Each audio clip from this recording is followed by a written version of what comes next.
ఎవరో కొన్ని వందల కోట్లకు ఒక ఆయన ఉంటాడు, ఒక స్టార్ కామెడీ కొడుకుగా పుడతాడు, ఒక మెగాస్టార్గా బామర్తిగా ఉంటాడు, ఒక ఐకాన్ స్టార్కి తండ్రిగా ఉంటాడు. అట్లా ఒక 100 కోట్ల కూడా ఉంటాడు. అందరూ అట్లా ఉండలేరు, మన అందరూ కష్టపడాల్సిందే తప్పదు. అట్లా ఎప్పుడు కాలు మీద కాలు వేసుకుంటాడు. ఆయన ఎవరికి అందుబాటులో ఉంటాడు, ఆయన ఎవరు అనుకుని ఆయన అందుబాటులోకి వెళ్తారు. అది జీవితం అంటే. అంత మహర్జాత్ కూడా నా జీవితంలో నేను చూడలేదు, ఇక చూడను కూడా. అంత అట్లా ఆయన జీవితాన్ని అంత అద్భుతంగా ప్లాన్ చేసుకుని అల్లు అరవింద్ గారు ఇక్కడ రావటం. విజయ్ దేవరకొండ, విజయ్ గురించి ఒక మాట చెప్పాలి. వీళ్ళ ఫాదరు నేను రూమ్మేట్స్మి. ఒక 3 రోజులు మిస్ అయ్యాడు. ఏంది గోవర్ధన్ అన్న రాలేదు అన్న. నా కొడుకు పుట్టాడు అన్నాడు. అది హీరో పుట్టాడా అన్న. మీ నాన్న చెక్ చేసుకో అన్నాను అనలేదా? విజయ్ అన్నాడా? అది గుర్తుపెట్టు. నా జీవితంతో నేను ఏదైనా అంటే అవుద్ది, నాకు అబక్కన అట్లా వస్తుంది. నేను అంత ఎమోషన్ పర్సన్ని. ఈ లిటిల్ హార్ట్స్ గురించి మాట్లాడతా. సరే, ఓజీ గురించి చెప్తాను ఒక నిమిషం. ఈ భారతదేశంలో ఉన్న కొంత కోట్ల మంది అభిమానులు, నేను ఒక అభిమాని. తిరుపతి దేవుడికి రోజుకు 1,00,000 మంది భక్తులు వచ్చి వెళ్తూ ఉంటారు. ఆ 1,00,000 మంది భక్తుల్లో కూడా నేను ఒక్కడిని. నేను ఒక్కడనే భక్తుడిని కాదు, నాలాంటి కోట్ల మంది భక్తుల్లో నేను ఒకడిని.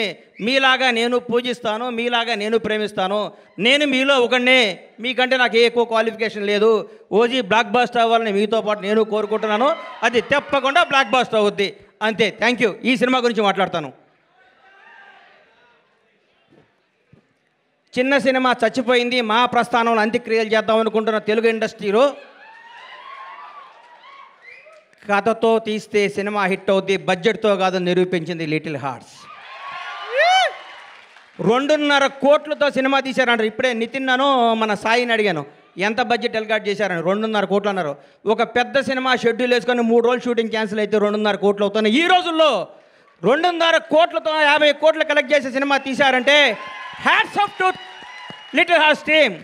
మిమ్మల్ని చూసుకొని పెద్ద పెద్ద దర్శకులు, నిర్మాతలు ఇన్నింగ్లీని లాటాడు సిగ్గుతో తలంచుకోవాల్సిన రోజు తీసుకొచ్చారు మీరు ఇండస్ట్రీకి. నిజంగా ఇక సినిమా చూడండి, చిన్న సినిమా చూడండి. పెద్ద హీరో 500 కోట్ల బడ్జెట్ ఉంటుంది తీస్తారన్న రోజుల్లో 2.5 కోట్లతో యావత్ తెలుగు ఇండస్ట్రీ, తెలుగు సినిమా, తెలుగు ప్రజలందరినీ థియేటర్కి పరిగెత్తించారు. నేను సినిమా థియేటర్కి వెళ్ళి దాదాపు 5-6 సంవత్సరాల నుంచి నేను ఒక థియేటర్ ఎగ్జిబిటర్గా, నా థియేటర్ కూడా నేను సినిమాకి వెళ్ళలేదు. ఈ మధ్య నాకు ఫస్ట్ డే సినిమా చూడాలనిపించింది, మిరాయి సినిమా. ఆ రోజు వెళ్ళాను.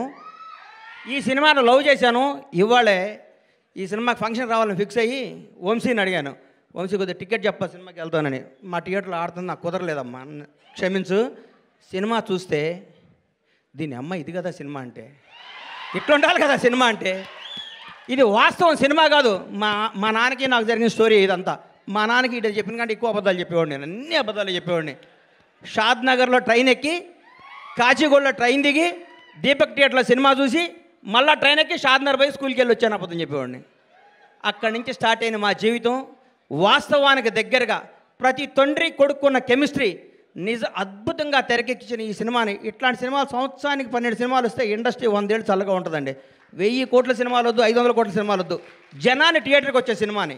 ఈ సినిమా తీయటం కాదండి, ఈ సినిమా వజ్రం ఎక్కడో ఉంటుంది, వజ్రాన్ని వెతికి బయటికి తీసుకొచ్చారు చూడండి. వాళ్ళు ఒప్పుకోవాలి, వంశీని, బన్నీని. ఈ సినిమా తీసుకొచ్చి ఈ సినిమా మీద నమ్మకం పెట్టుకొని ఈ సినిమాకు ఒక 2 కోట్లు, 1.5 ఖర్చు పెట్టి జనాల దగ్గర తీసుకెళ్ళి వాళ్ళు నిజంగా నిర్మాతని ఎంత అభినందించాలో, బన్నీ నిన్ను, వాసు నిన్ను, నంది మీ ఇద్దరిని అంత అభినందించాలి. మామూలు విషయం కాదు. మీరు ఎంత కష్టపడ్డ పేరు అరవింద్ గారి సినిమా అంటున్నారు, అది ఆయన అదృష్టం, మీ బ్యాడ్ లక్. నేనేం చెప్పలేను. అమ్మ ఇది ఎవడేం చెప్తారు చెప్పు. ఆయన ఏమీ చేయరు, లాస్ట్ మినిట్లో వస్తారు అంటారు, పేరు కొట్టేస్తాడు. ఆయన జాతకం అట్లాంటిది, మనం ఏం చేయాలి దానికి. సార్, ఈ కథ మీరు ఎప్పుడో లాంగ్ బ్యాక్ విన్నాను అన్నారు. మొన్న ధీరజ్ గారి ఇంటర్వ్యూలో కూడా అదే చెప్పారు. లాంగ్ బ్యాక్ విన్న కథని తిరిగి మళ్ళీ ధీరజ్ దగ్గరికి వచ్చి, ధీరజ్ గారు మీ దగ్గరికి వచ్చింది, అదే ఈ కథ నేను విన్నాను అన్నారు. అసలు మీకు అంత నచ్చిన కథ మొదట్లోనే అప్పుడే వచ్చినప్పుడు ఎందుకు దాన్ని, ఎందువల్ల వెనక్కి వెళ్ళిపోయి మళ్ళీ ఈ విధంగా రావాల్సి వచ్చింది? మధ్యలో ఫస్ట్ వెబ్ ఒరిజినల్గా తీద్దామని అనుకుని మొదట్లో విన్నానండి. విన్నప్పుడు ఒక బడ్జెట్ ఏదో అనుకున్నాం, దానికి దీన్ని మంచి సినిమాగా అలా తీయడం ఇది కరెక్ట్ కాదు, మంచి యాక్టర్స్ కావాలి, దీన్ని సినిమాగానే తీద్దాం అని అప్పుడు పాసులో పెట్టాం.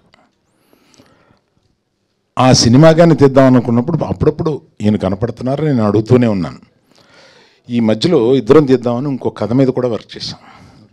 దానికన్నా ఈ కథ బాగుంటుంది కదా అని దీన్ని తీసుకున్నాం. అట్లా జరిగింది అది. సో జరగాల్సి ఉంది అట్లాగా. సార్ మీరు ఇప్పుడు ఈ స్టేజ్ మీద మిమ్మల్ని చూస్తుంటే ఆ మధ్యన ఓ స్టేజ్ మీద బండ్ల గణేష్ మీ గురించి మంచిగానే మాట్లాడుతున్నా కొంచెం లాస్ట్ మినిట్లో వచ్చి క్రెడిట్ తీసుకుంటారు అనేది మళ్ళీ గుర్తు వస్తుంది. మీరు ఆ మాటలకి బాగా ఫీల్ అయ్యారని ఇన్సైడ్ వర్గాలు పోగట్ట మీరు ఎంతవరకు వీరే ఉంటారు? నేను ఈ సమాధానం చెప్పడానికి నాకు స్థాయి ఉంది, చెప్పట్లేదు. అరవింద్ గారు సార్ ఇందాక చాలామంది నేనే సార్ వాళ్ళందరూ ఏంటంటే మాకు ఏంటంటే నేబర్స్ లాంటి వాళ్ళు. రోజు పొద్దున్నే కనపడుతూ ఉంటారు, పొద్దున్న సాయంత్రం ఆఫీస్కి వెళ్ళేటప్పుడు. మీరేంటంటే గెస్ట్ ఎప్పుడో కానీ రారు, పైగా దూరం చుట్టూ అనమాట, అంత గమ్మున దొరకరు. చెప్పండి. సీట్లన్నీ వేసారు, నేను సెంటర్ సీట్ తీసుకున్నాను. సార్ అది గీతార్ట్స్ అంటే 50 years లెగసీ. ఎన్నో మీరు అన్నారు ఇందాకే 1.5 నుంచి 3.5 అంటే కోట్లు సంపాదించారని చెప్పారు కాబట్టి ఇంకా కొత్తగా చెప్పడానికి ఏం లేదు. అలాంటి గీతార్ట్స్ ఎందుకు సేఫ్ గేమ్ ప్లే చేస్తున్నారు ఈ మధ్యకాలంలో? ఎందుకంటే మీ నెక్స్ట్ తరం జూనియర్స్ అందరూ యాక్టివ్గా సినిమాలు చేస్తున్నారు.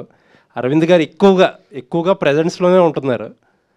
రిస్క్ తీసుకోవడం అంటే ఇప్పుడు కూడా చాలా యాక్టివ్గా ఉంటారు, బట్ రిస్క్ తీసుకోవడానికి ఇప్పటికి అరవింద్ గారు భయపడుతున్నారంటే మీరు రిస్క్ని నిర్వచించండి సార్. అది మీరు నిర్వచిస్తేనే కరెక్ట్గా ఉంటుంది. నేను ఇది రిస్క్ కింద ఫీల్ అవుతున్నాను. మీరు ఫైనాన్షియల్గానే మాట్లాడాల్సి వస్తే ఇది రిస్క్గా ఫీల్ అవుతాను.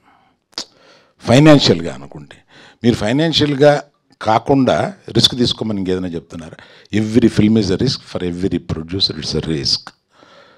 రిస్క్ గ్యారంటీలతోటి ఇక్కడికి వచ్చేది ప్రేక్షకులని గ్యారంటీ ఏది తీసుకురాలేమండి. ఎవ్రీ ఫిలిం వరుస హిట్స్ కొట్టిన డైరెక్టర్స్ కానీ బ్యానర్స్ కానీ వాళ్ళకి ఫస్ట్ సినిమా పడుతుంది అని అంటే లోపల దాడి ఉంటుందండి ఎవరికైనా.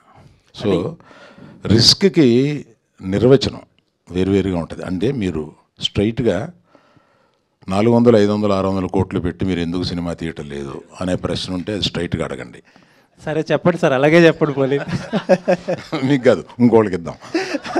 లేదు చెప్పండి, చెప్పే కదా వేరే వాళ్ళకి ఇస్తా బైక్.